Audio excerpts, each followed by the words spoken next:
perfectly placed.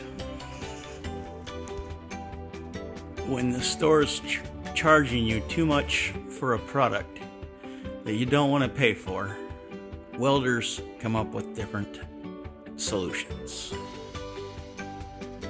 I wanted a shelf to put my crab pots on that was up out of the way, and well, the bracketry that I was going to be using was a little expensive in my taste, so I pulled some scrap out of the bin at work and put it together, and this is what I came up with.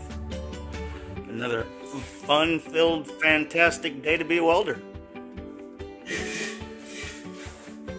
4x8 shelf, 16 inches, cost me 60 bucks, and that's just for the plywood. Thanks for tuning in to Stovetop Garage.